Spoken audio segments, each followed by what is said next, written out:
This is obviously a topic that's been discussed quite a lot before. I'm definitely not the first person to put together a video like this.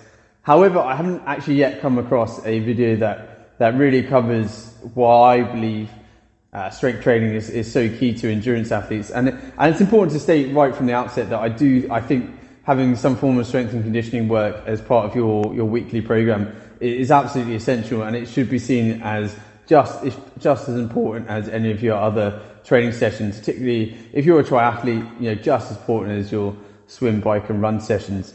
I think one of the reasons why strength training can sometimes fall onto the back burner for triathletes is because it's hard to quantify the benefit of doing it. It's hard to appreciate any kind of direct performance related benefits.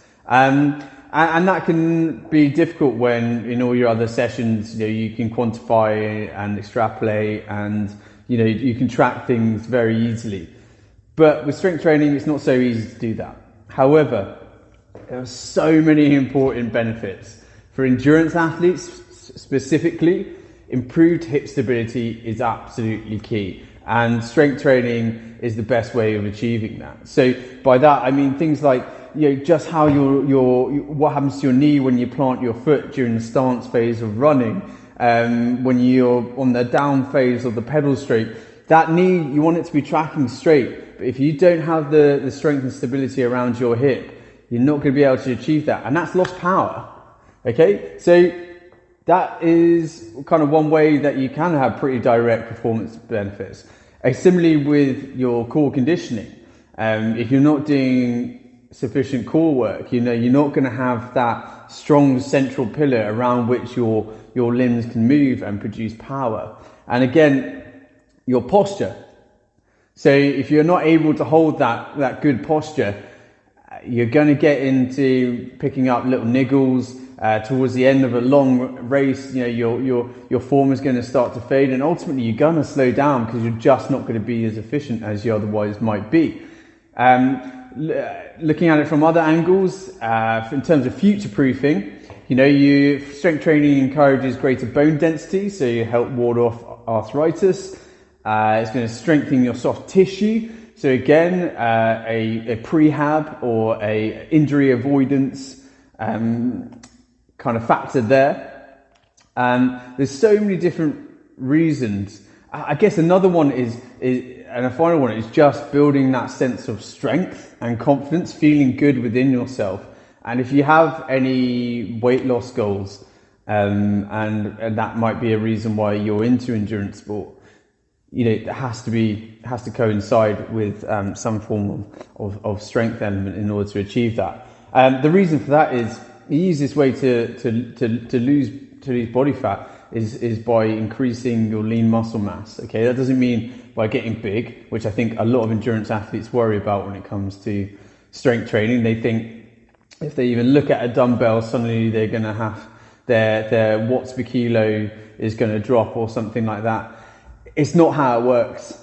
Okay, there's many different forms of strength training, which I'll talk about in a second. But if your goal is weight loss, by increasing your lean muscle mass, you're lifting your basal metabolic rate, so just the amount of calories that you burn at rest, and alongside good cardiovascular fitness, where your body's going to be encouraged to use fat more efficiently. The two together, that lean muscle mass and good cardiovascular fitness, they're the best recipe for leaning up and staying lean.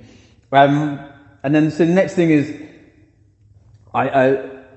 there are so many different ways to strength train, and I think this again is something that people don't necessarily appreciate. They think about strength training and it's just about lifting heavy stuff around. It's not. Strength training is just as nuanced as triathlon or any other sport.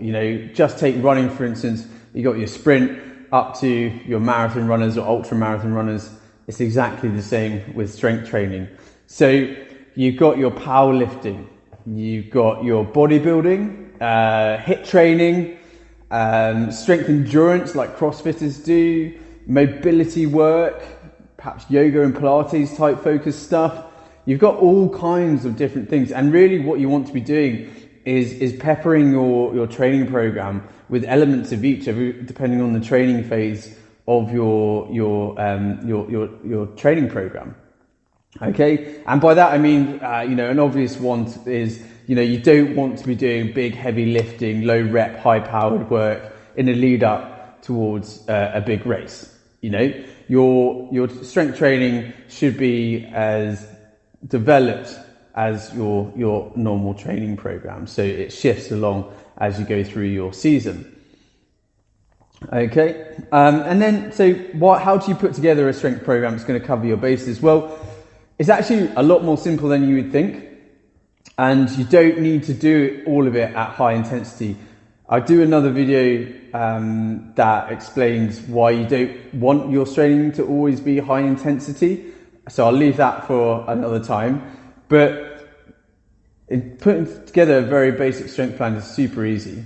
Roughly the kind of elements that we look to include in our strength classes or in our strength programs that we produce for people, there's some very kind of consistent elements. So firstly, you want to have, if this is a full body program, some form of squat or lunge.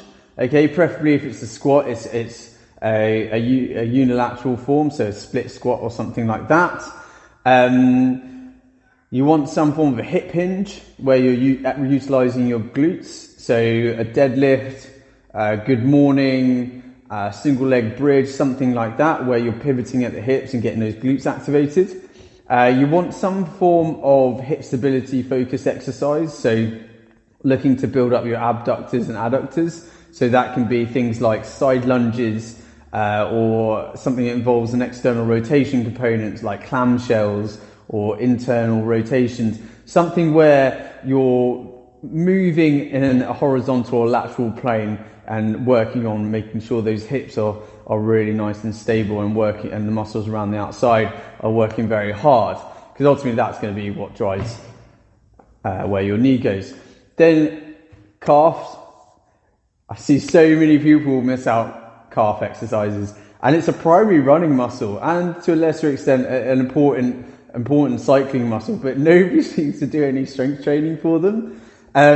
Super important. And also there's a secondary thing that feeds into that, and that's that it's going to give you good Achilles health. So particularly if you're dropping the heel on your calf raises, it's going to encourage greater mobility in your Achilles. And cycling is an absolute murder for your Achilles. So it's really important that you're introducing that as part of your program. And then we move on to the upper body. So you want some form of chest exercise. In terms of back exercises, particularly for endurance athletes and triathletes, you want to work on developing your lats and your lower traps. So exercises that help with shoulder depression. Okay, then shoulder exercises. So exercises for your deltoids. So like a shoulder press or lateral raises, things like that.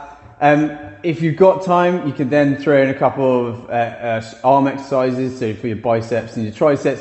But to be honest, if you're covering the squat, lunge, the hip hinge, the hip stability exercises, the calf raises, the chest exercise, the back exercise and shoulder exercises, those seven kind of types of exercise, then to be honest, your arms are going to be pretty much covered in that anyway.